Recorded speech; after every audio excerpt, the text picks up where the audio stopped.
MSW Media.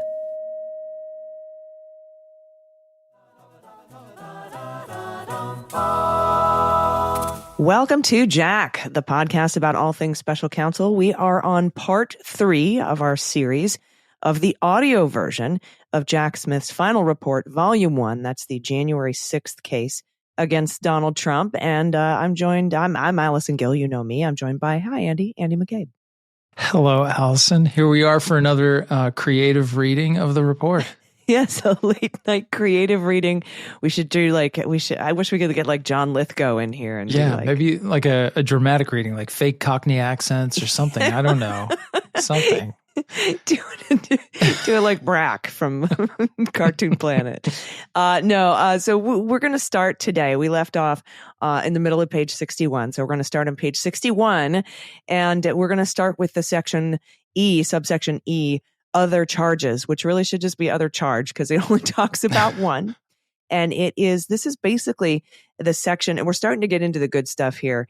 I mean, this is all, juicy, but we're starting to get into some of the other parts of this report, as opposed to just laying out Trump's, multiple crimes and conspiracies.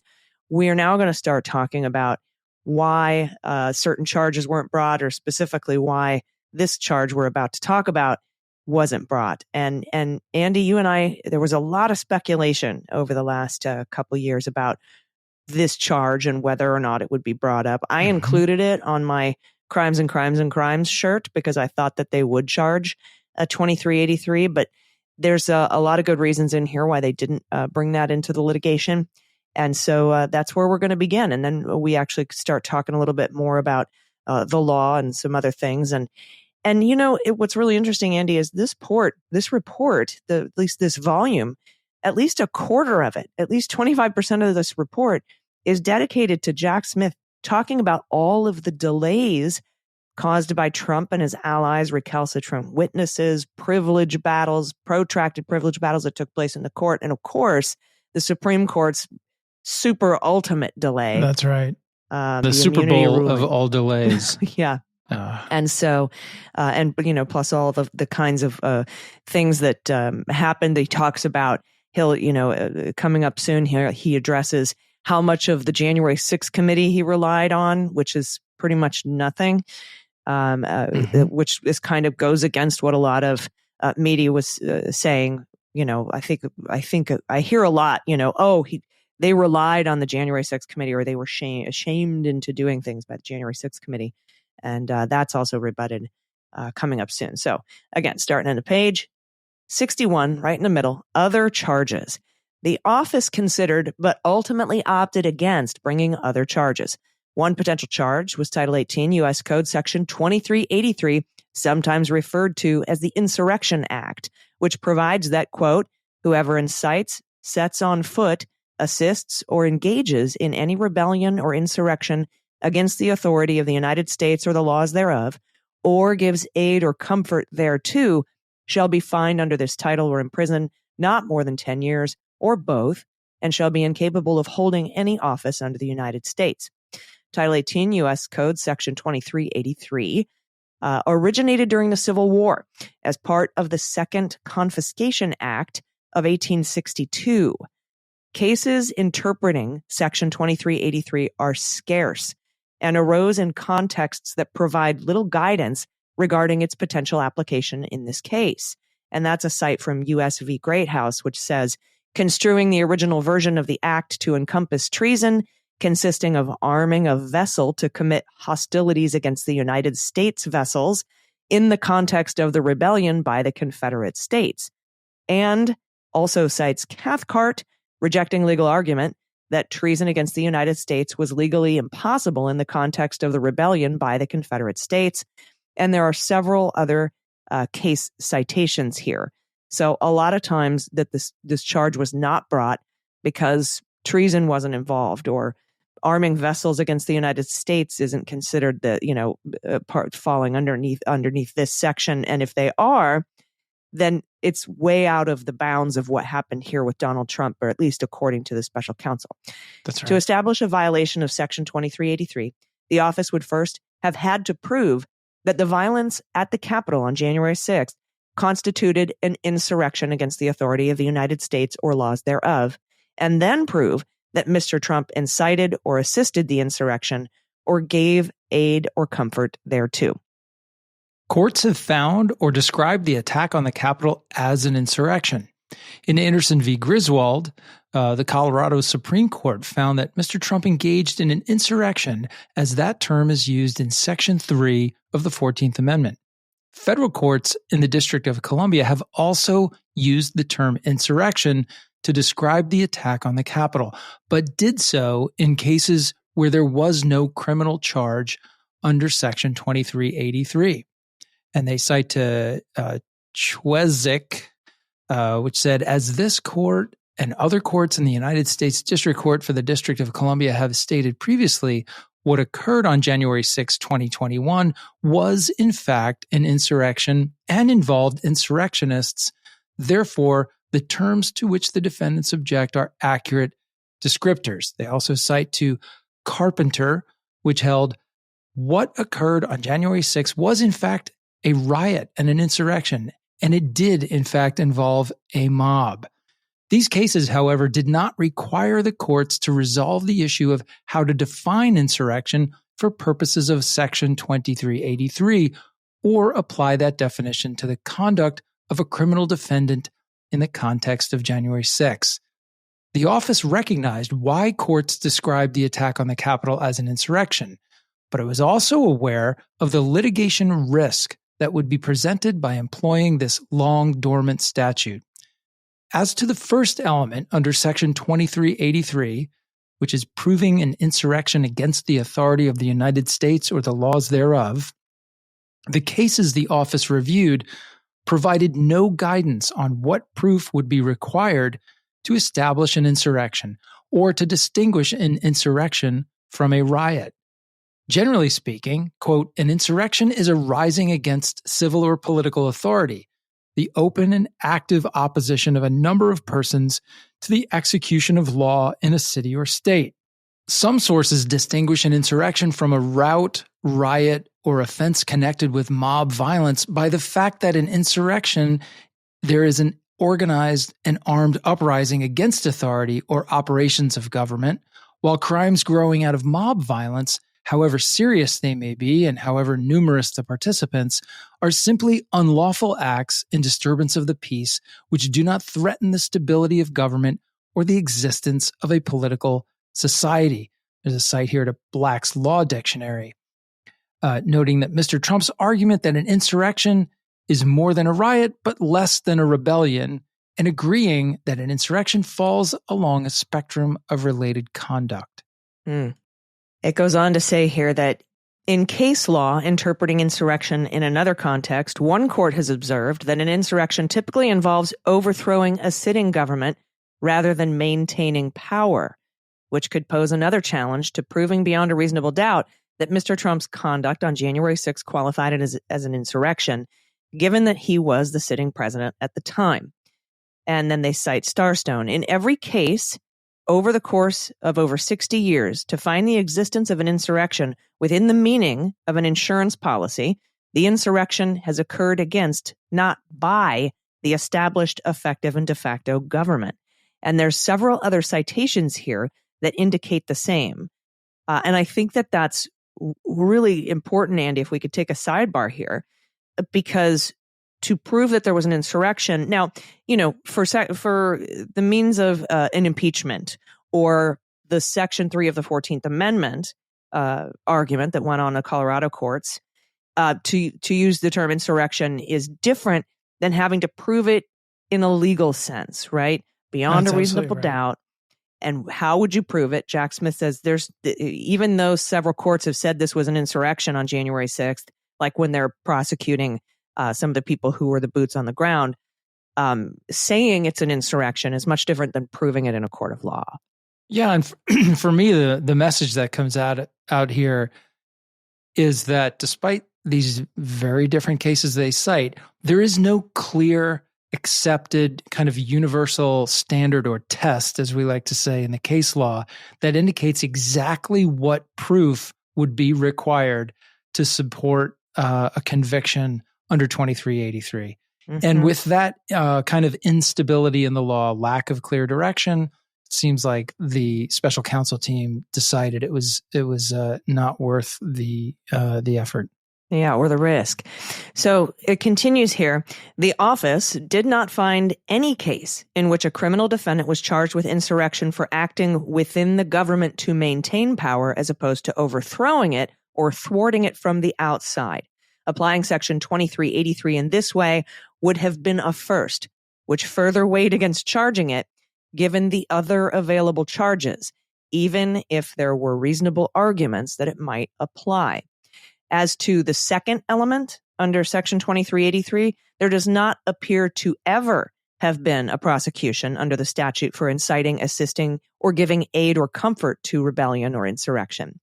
The few relevant cases that exist appear to be based on a defendant directly engaging in rebellion or insurrection, but the office's proof did not include evidence that Mr. Trump directly engaged in insurrection himself. Thus, however strong the proof that he incited or gave aid and comfort to those who attacked the Capitol, application of those theories of liability would have also been a first. The office determined that there were reasonable arguments to be made that Mr. Trump's ellipse speech incited the violence at the Capitol on January 6 and could satisfy the Supreme Court standard for incitement under Brandenburg versus Ohio, which held that the First Amendment does not protect advocacy, quote, directed to inciting or producing imminent lawless action and likely to incite or produce such action, particularly when the speech is viewed in the context of Mr. Trump's lengthy and deceitful voter fraud narrative that came before it. For example, the evidence established that the violence was foreseeable to Mr. Trump, that he caused it, that it was beneficial to his plan to interfere with the certification, and that when it occurred, he made a conscious choice not to stop it and instead to leverage it for more delay. But the office did not develop direct evidence, such as explicit admissions or communications with co-conspirators, of Mr. Trump's subjective intent to cause the full scope of the violence that occurred on January 6th. Therefore, in light of the other powerful charges available, and because the office recognized that the Brandenburg standard is a rigorous one, it concluded that pursuing an incitement to insurrection charge was unnecessary. By comparison, the statutes that the office did charge had been interpreted and analyzed in various contexts over many years. The office had a solid basis for using sections 371, 1512, and 241 to address the conduct presented in this case, and it concluded that introducing relatively untested legal theories surrounding Section 2383 would create unwarranted litigation risk. Importantly, the charges the office brought fully addressed Mr. Trump's criminal conduct, and pursuing a charge under 2383 would not have added to or otherwise strengthened the office's evidentiary presentation at trial. For all of these reasons, the office elected not to pursue charges under 2383. All right. Well, that is why there weren't other charges brought. The other charge that was considered was 2383. And I think, Andy, and I assume you would agree, it would have been too much of a litigation risk considering they don't know how to prove it. And it would be novel in both elements of proving 2383. I think that's right. I have to go with them here. Although I think it's reasonable to say you could have well thought and reasonable disagreements with their choice. That seems to always be the case in legal matters. But I think that in the end of the day, they made the conservative choice in trying to keep, as we've said this many times, that indictment was clearly designed from the beginning, and then again with the superseder, to be tight and confined to a small range of charges, one defendant, eliminating risk, eliminating, I know this seems crazy, but needless delay, and trying to keep the imagine unknowns, the delay. right? Otherwise, yeah. Eliminating the delay we could imagine. Of course, not the ones that we didn't foresee, but trying to keep the unknowns to a minimum. And I think that's what they did here, and that was probably not a bad choice. Yeah, and in that this case was built for speed, that is what is addressed in the next section called co-conspirator liability, and we're going to start that as soon as we get to this quick break. Stick around. We'll be right back.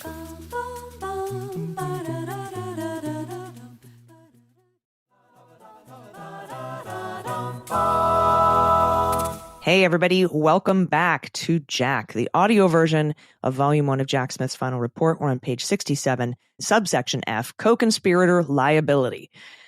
As described in the factual recitation above, Mr. Trump was charged with participating in crimes with at least 6 co-conspirators, and the office's investigation uncovered evidence that some individuals did share criminal culpability with Mr. Trump. Following the original indictment on August 1st, 2023, the office continued to investigate whether any other participant in the conspiracies should be charged with crimes. In addition, the office referred to a United States Attorney's Office for further investigation, evidence that an investigative subject may have committed unrelated crimes. That's new. That's brand new. Yeah. So at some point, Jack Smith referred to the attorney's office an investigative subject that may have committed unrelated crimes. So we don't know who that is, what that is, if they were charged, if they weren't. We don't know. And also it solves the mystery that we've had, which is like when the first indictment came out, we're like, does that mean he's walking away from the other co-conspirators? Is anything else happening? Are they continuing to investigate? Well, very clearly they did continue to investigate, which was kind of our thought at that time. Mm-hmm. But it's fascinating to see some of these mini mysteries resolved. Yeah, and some new ones created. Who was referred to the U.S. Attorney's Office? What was that other crime? Unrelated crimes, my goodness. Yeah. Before the department concluded that this case must be dismissed, the office had made a preliminary determination that the admissible evidence could justify seeking charges against certain co-conspirators. The office had also begun to evaluate how to proceed, including whether any potential charged case should be joined with Mr. Trump's or brought separately. Because the office reached no final conclusions and did not seek indictments against anyone other than Mr. Trump, the head of the criminal conspiracies and their intended beneficiary, this report does not elaborate further on the investigation and preliminary assessment of uncharged individuals. This report should not be read to allege that any particular person other than Mr. Trump committed a crime, nor should it be read to exonerate any particular person. So, for a very long time, we were like, why are they only charging Trump? And the answer that most experts, and I agreed and you agreed, was that if you charged everybody like they did in Arizona or like they did in Fulton County, Georgia, you're going to have a zillion pretrial motions. You're going to charge them separately. They'll ask to consolidate. You're going to create a ton of litigation for yourself that is ripe for delay by not just Donald Trump, but now at least, a handful of other defendants. So he doesn't come out and say it. He said, we thought about charging them, and then we weighed about the process involved and whether we should charge them separately or jointly. And then it was just too late. And then he won the election. So this kind of says to me, at least coming at it from a side angle, that our assumption that he didn't want to bog this case down with multiple co-defendants and your assertion and examples of, mafia stuff with mop-up cases that come later seems to be correct. Yeah, I think so. And it's such a shame because you wonder, I mean, what if? There's a long list of what ifs, but one of them is certainly had the timing worked out differently and they got through or at least to trial on Trump, that's a decision they may have made, they could have changed or decided at that point, okay, now let's continue. Let's bring these other cases. Well, and and we'll never know. And the other consideration, too, is once that immunity ruling came out, or once it even started to be considered way back in December of 2023, he's got to be thinking, well, why would we add any charges to co-conspirators when we're arguing immunity here? Let's wait and see what the immunity says first.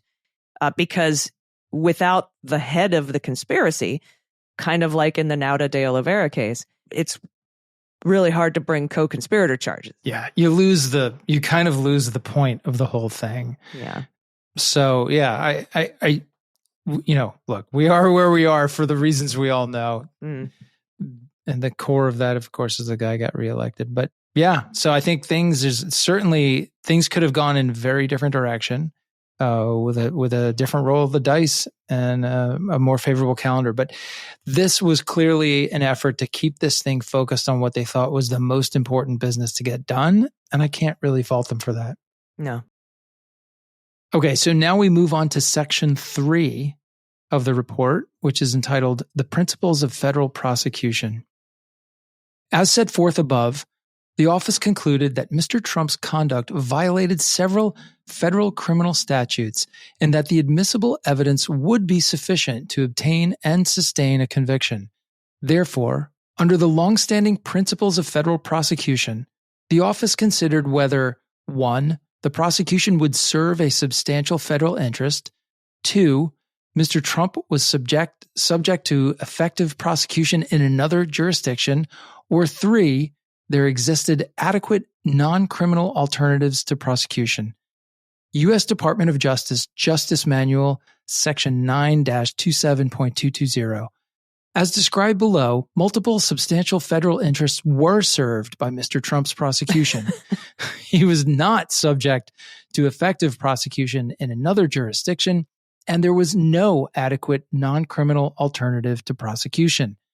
The Supreme Court's decision on presidential immunity, handed down after the initial decision to prosecute and analyzed below in Section 5D.2, did not alter the office's view that the principles of federal prosecution compelled prosecuting Mr. Trump, although that decision prevented the use of certain evidence uncovered regarding Mr. Trump's misuse of presidential power. He also engaged in non-immune criminal conduct that is set forth in the superseding indictment. Accordingly, this section discusses only evidence that was not immunized, either because it involved Mr. Trump's private conduct or because the office would have rebutted any presumption of immunity. Subsection A. Prosecuting Mr. Trump served multiple substantial federal interests. I agree. Okay. Mm-hmm.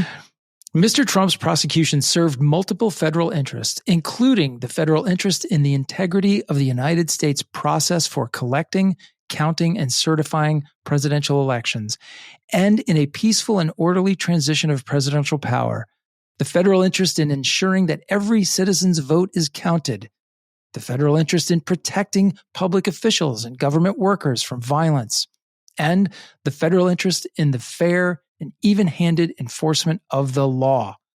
All of these federal interests, which are rooted in the law, the Constitution, and our basic democratic values, are substantial and command protection from Mr. Trump's criminal design to subvert them. Wow, that's a heavy paragraph. Yeah, man, I want to put that on the wall somewhere. I mean, yeah, that's and like a nice font and a frame with a thing. Exactly.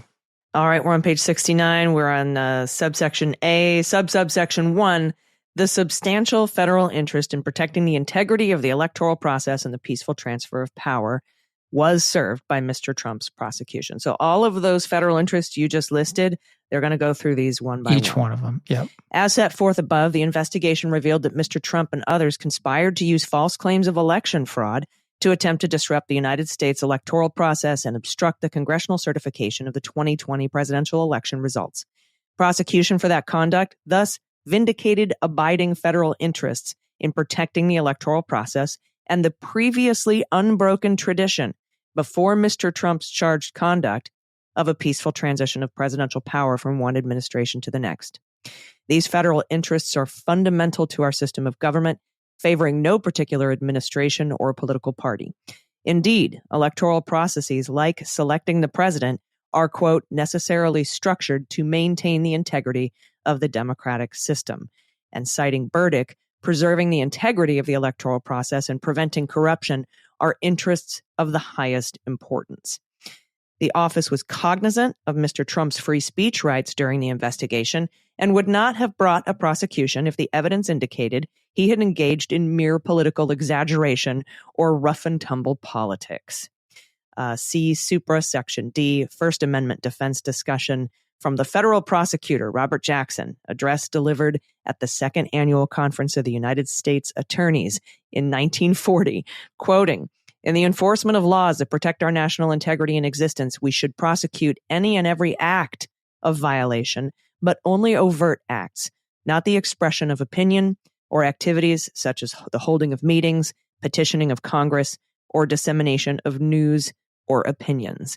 As set forth in the original superseding indictment, Mr. Trump had, quote, "a right, like every American, to speak publicly about the election and to even claim, falsely, that there had been outcome determinative fraud in the election that he had won."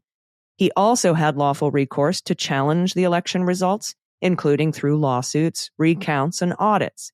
In fact, Mr. Trump and his allies vigorously pursued these methods of contesting the election results, but they were unsuccessful.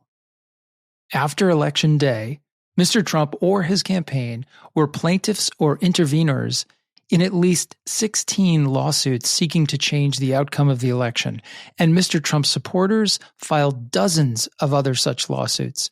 But all of these failed to change the outcome in any state.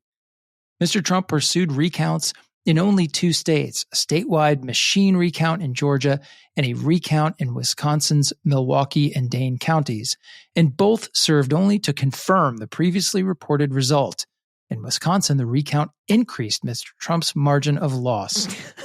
Whoops. Following public requests, Secretaries of State in Georgia and Michigan ordered additional audits and recounts. In Georgia, a statewide hand recount and an audit in Cobb County, and in Michigan, a statewide audit and a hand recount in Antrim County, where Mr. Trump seized on claims of a clerk's temporary clerical error, but all merely confirmed previously reported results. The conduct of Mr. Trump and his co-conspirators, however, went well beyond speaking their minds or contesting the election results through our legal system. Instead, Mr. Trump targeted a key federal government function, the process by which the United States collects, counts, and certifies the results of a presidential election, and sought to obstruct or defeat it through fraud and deceit. He did so using knowingly false claims of election fraud to attempt to induce state officials to reject citizens' votes and instead appoint Mr. Trump's electors. When he deceived his electors and caused them to falsify electoral certificates and submit them to Congress, when he attempted to enlist Mr. Pence with false claims of election fraud and pressure, and when he used and attempted to leverage an angry crowd of his supporters, fueled by Mr. Trump's lies, to stop certification proceedings. Yep. All right, that brings us to page 72. We need to take another quick break, but we will continue with this particular subsection right after the break. Stick around. We'll be right back.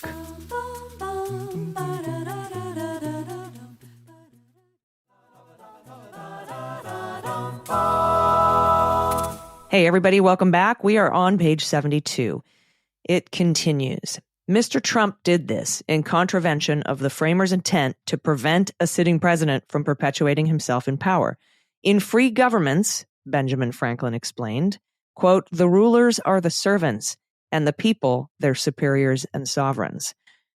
Although the framers recognized, quote, "the necessity of an energetic executive," unquote, they justified and checked his power by ensuring that he always retained a due dependence on the people. That's from the Federalist, Hamilton.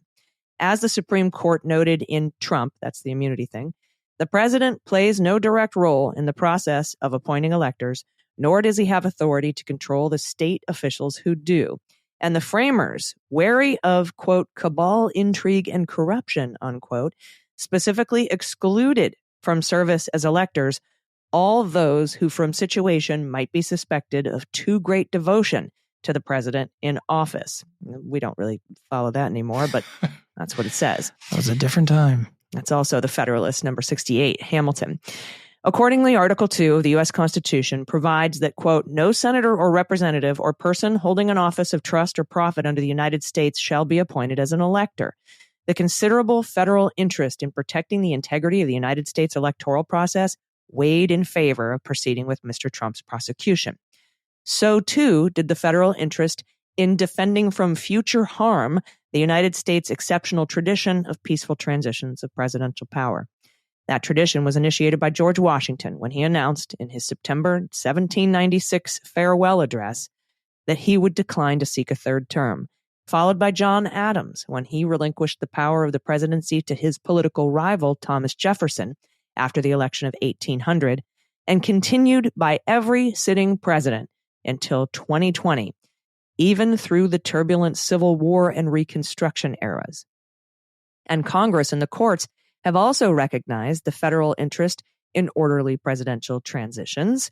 You can see the Presidential Transition Act of 1963 that says legislation to promote the orderly transfer of the executive power because any disruption occasioned by the transfer of the executive power could produce results detrimental to the safety and well-being of the United States and its people. And a sidebar here, Trump actually used that quote to try to get SCOTUS to block his sentencing in the Manhattan court.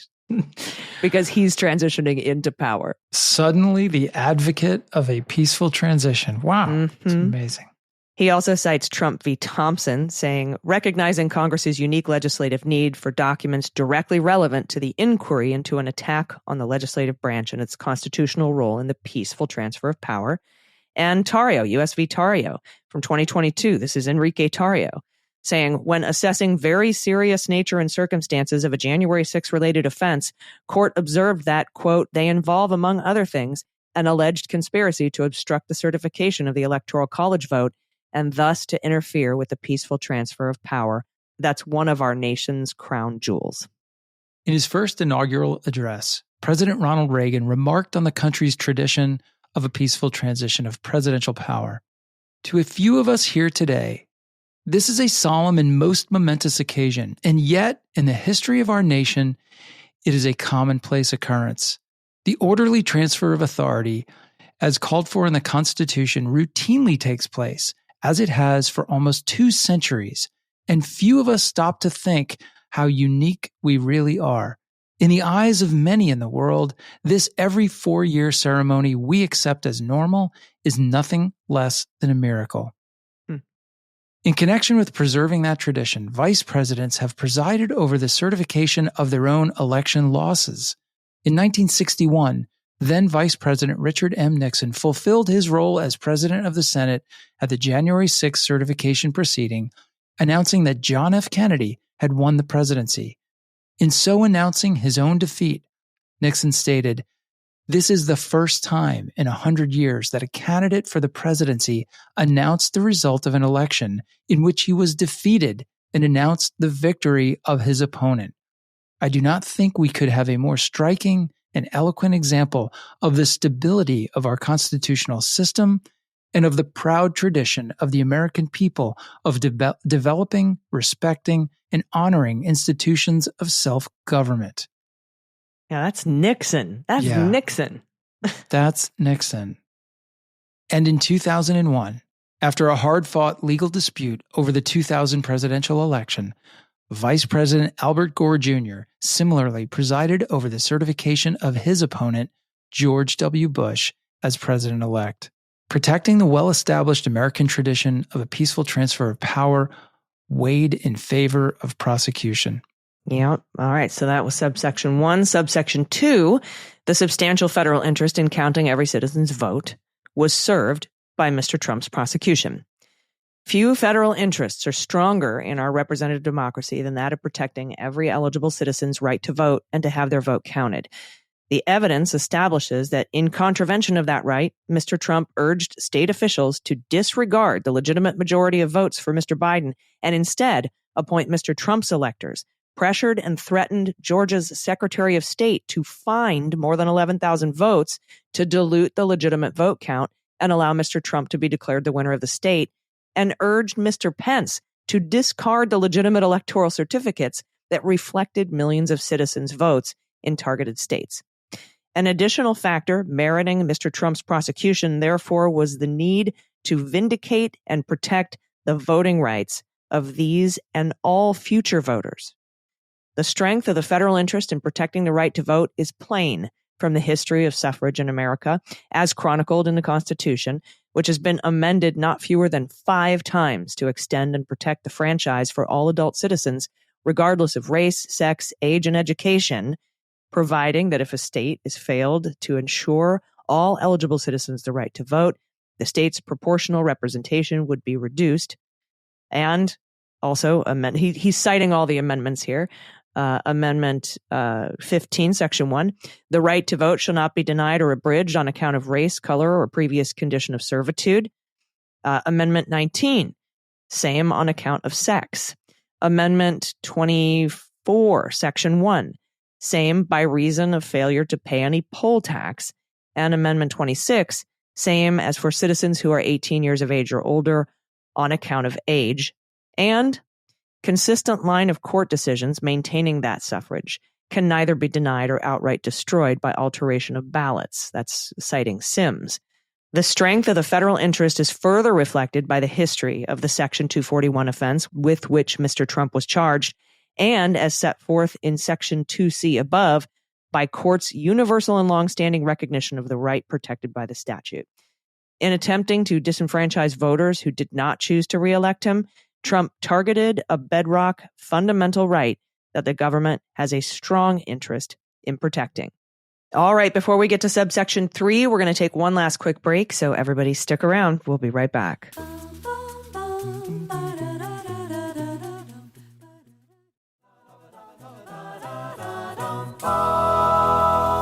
Welcome back, everyone. Okay, we're going to resume with subsection 3, and that's at the bottom of page 75. Subsection 3 is entitled, The Substantial Federal Interest in Protecting Election Officials and Other Government Officials from Violence was served by Mr. Trump's prosecution. Another federal interest that merited Mr. Trump's prosecution was addressing his resort throughout the charged criminal conspiracies to threats and the encouragement of violence against his perceived opponents. Consistently, when elected officials refused to take improper actions that Mr. Trump urged, like discarding legitimate votes or appointing fraudulent electors, Mr. Trump attacked them publicly on Twitter, a social media application on which he had more than 80 million followers. Inevitably, threats and intimidation to these officials followed.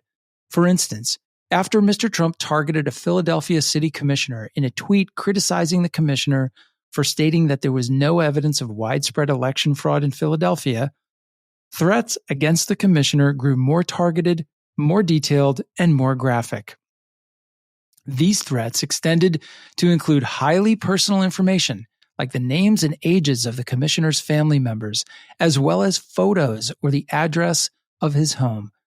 Fulton County, Georgia election officials similarly reported receiving threats, including death threats, following Mr. Trump's false public accusations against Fulton County election workers. Mr. Trump also targeted private citizens who served as election workers. He took particular aim at a mother and daughter who worked at Atlanta's State Farm Arena counting ballots on Election Day. He and his co-conspirators spread pernicious false claims that these election workers had committed misconduct. Although the lies were promptly and publicly debunked, Mr. Trump continued to repeat them, and the election workers were subjected to vile threats.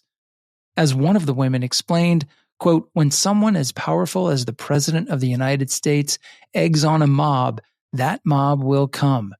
They came for us with their cruelty, their threats, their racism, and their hats. They haven't stopped even today. Mr. Trump persisted in publicly spreading false and harmful social media posts about the same election workers into 2023.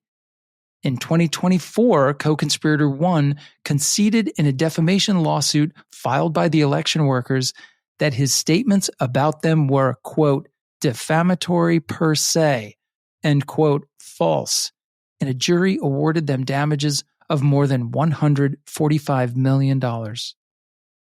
Mr. Trump took aim at Mr. Pence when Mr. Pence repeatedly informed Mr. Trump that he could not, in good conscience, do as Mr. Trump asked. On January 6th, this included Mr. Trump's retributive targeting of Mr. Pence during his ellipse speech and the 2:24 p.m. tweet attacking Mr. Pence that Mr. Trump issued, even though he knew that riot was ongoing at the Capitol. Taken together, these actions resulted in rioters at the Capitol on January 6th singling out Mr. Pence for their ire and chanting, "Where is Pence? Bring him out," and "Hang Mike Pence."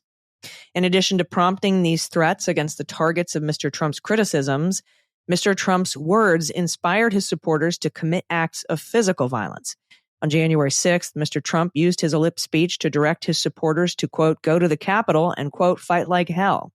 He explicitly licensed them not long after co-conspirator 1 had exhorted the crowd to engage in trial by combat, to operate under very different rules because fraud was allegedly involved. And he told them they were, quote, "not going to let it happen," urging them to stop the election certification proceeding that was about to begin. The people who took Mr. Trump at his word formed a massive crowd that broke onto restricted Capitol grounds and into the building, violently attacking law enforcement officers protecting the Capitol and those inside. Officers have described being assaulted by rioters wielding bear spray, metal bats, and flagpoles, and other improvised weapons. A Metropolitan Police Department commander recounted that the scene was a, quote, nonstop barrage of just strikes with weapons and things being thrown, and pepper spray, and you name it, everything being hurled at these officers. You could hear them yelling. You could hear them screams and moans and everything else. Multiple officers stated that they feared for their lives when among the rioters that day. One MPD officer put that fear at, quote, 100% from the moment he entered the crowd, and he explained that he thought that he might die. Quote, "you're getting pushed, kicked, people are throwing metal bats at you and all that stuff. I was like, yeah, this is fucking it." A U.S. Capitol Police officer similarly recalled thinking, quote, "I think I might die today." And in one instance, an MPD officer recounted that rioters dragged him into the crowd where they beat and tased him while yelling things like, "I got one," and "kill him with his gun." The January 6 rioters assaulted at least 140 law enforcement officers that day, and at least 123 defendants have been charged with using a deadly or dangerous weapon or causing serious bodily injury to law enforcement. This violence took a lasting toll. In addition to the significant physical injuries inflicted that day, officers suffered unseen injuries, including depression and other forms of psychological trauma. Man, sidebar, it's chilling to hear. Yeah, it really is. Hard to read. Mm-hmm. And I mean, I've heard it before, some of those guys are my friends. That was Mike Fanone. Was one of them. Yeah. Officers at the Capitol understood that if the rioters reached the lawmakers and other staff inside the building, violence would have been done to them as well. Only through the heroism of the law enforcement officers who defended the Capitol were lawmakers and their staff protected from harm. Many members of Congress feared for their lives. Once the rioters breached the Capitol building, quote, elected representatives, congressional staff, and members of the press hid in terror from the mob in barricaded offices or unmarked rooms as rioters roamed the halls. That's from U.S. v. Crestman. For instance, in detailing his efforts to evacuate a U.S. senator and her staff from an unmarked hiding spot, one U.S. Capitol police officer described the senator as afraid for her life and shaking, and she was very scared. That's a quote. He added that the senator later relayed to him that what the rioters did on January 6th had scared and frightened everybody and had, quote, put a lot of people's lives in danger. The violence of January 6th was foreseeable to Mr. Trump, who had remarked just the evening before that his supporters were angry, and who, to cheers of "invade the Capitol building and take the Capitol," had told those supporters during his ellipse speech to show strength and to be strong. When he told them, "We're not going to let it happen," the crowd chanted, "Fight for Trump." And when he warned his gathered supporters that, quote, "if you don't fight like hell, you're not going to have a country anymore," the crowd marched to the Capitol in response. Indeed, Officials and advisors close to Mr. Trump recognized and voiced their concerns over this high potential for election-related violence. On January 4th, a senior advisor explicitly warned co-conspirator 2 that if Mike Pence unilaterally rejected legitimate electoral votes, it would, quote, cause riots in the streets. Co-conspirator 2 replied that there had previously been points in the nation's history where violence was necessary to protect the republic. On January 5th, after Mr. Trump told Mr. Pence that he would have to publicly criticize him, Mr. Pence's chief of staff was sufficiently concerned for Mr. Pence's safety that he alerted the head of the vice president's protective detail. And a counsel to the vice president issued a prescient warning to co-conspirator 2 that same day when he warned that the conspirators' plan would result in, quote, a disastrous situation where the election, quote, might have to be decided in the streets. Indeed, as the riot at the Capitol unfolded on January 6th, the vice president's counsel chided co-conspirator 2 that, quote, whipping large numbers of people into a frenzy over something with no chance of ever attaining legal force through actual process of law has led us to where we are. There's unquestionably a public interest in ensuring that elected officials and election workers can carry out their duties without fear of threats and retaliation. See memorandum from Lisa Monaco, Deputy Attorney General, and quoting, "The right to vote is the cornerstone of our democracy, the right from which all other rights ultimately flow. For this vital right to be effective, election officials must be permitted to do their jobs free from improper partisan influence, physical threats, or any other conduct designed to intimidate. Accordingly, the need to promote this federal interest weighed in favor of prosecuting Mr. Trump." And finally, number 4 in this subsection, the substantial federal interest in the even-handed administration of the law was served by Mr. Trump's prosecution. There is a substantial federal interest in ensuring the even-handed administration of the law with respect to accountability for the events of January 6, 2021, and the office determined that interest would not be satisfied absent Mr. Trump's prosecution for his role. Multiple district court judges have recognized Mr. Trump's role in the events of January 6th. In U.S. v. Lolos, from a transcript, court stating that January 6th defendant was called to Washington, D.C. by an election official. He was prompted to walk to the Capitol by an elected official and telling defendant, "I think you were a pawn in a game that was played and directed by the people who should have known better."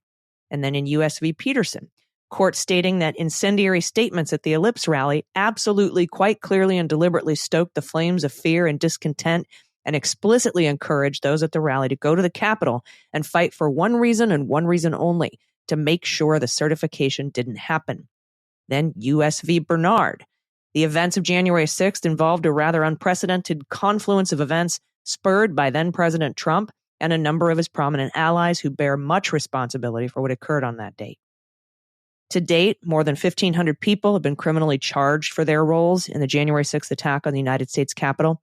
With that in mind, Mr. Trump's relative culpability weighed heavily in favor of charging him as the individual most responsible for what occurred at the Capitol on January 6th.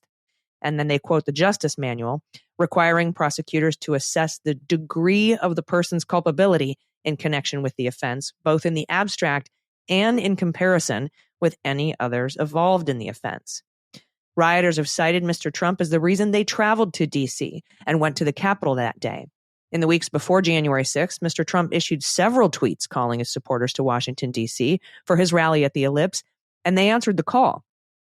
In the days after Mr. Trump's December 19th tweet promising that the rally would be wild, for instance, Kelly Meggs, a member of the Oath Keepers group, who was later convicted of seditious conspiracy among other charges, messaged associates that, quote, "It's going to be wild. Trump wants us to make it wild. That's what he's saying," in U.S. v. Rhodes. Meggs added he called us all to the Capitol and he wanted us to make it wild. Rioter David Koontz, a member of the Three Percenters militia group, who would later plead guilty to charges related to breaching the Capitol building, planned to travel to D.C. on January 6th in direct response to the December 19th tweet. That's U.S. v. Wilson, superseding indictment. Koontz later shared Trump's December 27th tweet, which told supporters, "See you in Washington, D.C. on January 6th. Don't miss it. Information to follow." Koontz commented, "He's asking us to be there. And good, he does need us. I'm going armed, period." In his ellipse speech, Mr. Trump explicitly directed his supporters to march on the Capitol. At one point, in reply to a line in his speech that, quote, "We will not let them silence your voices. We're not going to let it happen," a portion of the rally crowd chanted, quote, "Fight for Trump, fight for Trump." When he repeatedly exhorted his supporters to, quote, "walk down to the U.S. Capitol to help prevent Congress's planned certification," they listened. Law enforcement witnesses at and near the Capitol on January 6 described large crowds descending upon the Capitol grounds from the direction of the ellipse rally.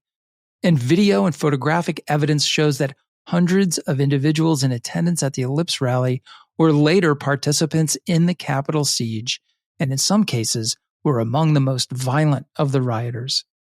During the siege, Mr. Trump's supporters continued to heed his words. Video evidence from that afternoon shows rioters in real time crediting Mr. Trump for their presence and their conduct at the Capitol. For example, as the crowd sought to push past officers protecting the Capitol's east front, one rioter shouted, "We were invited here. We were invited by the President of the United States." Inside, another rioter yelled at officers to, quote, "Stand down, you're outnumbered. There's a fucking million of us out there, and we are listening to Trump, your boss." That's from United States versus Harris.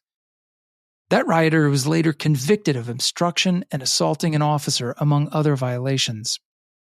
As the day wore on, rioters continued to obey Mr. Trump's commands.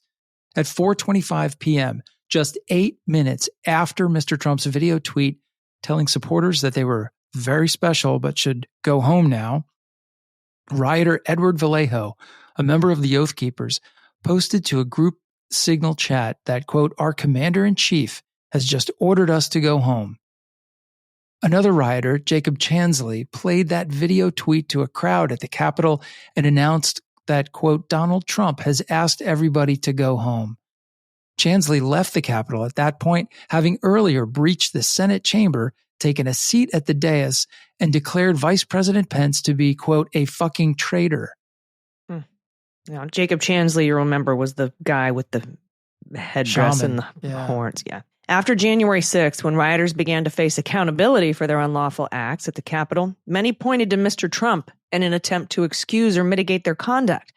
For example, following his arrest on charges stemming from the Capitol siege, rioter Alex Harkreiter sought release from pretrial detention by arguing, quote, "Like thousands of others at the Capitol, Mr. Harkreiter was responding to the entreaties of the then commander-in-chief, former President Donald Trump."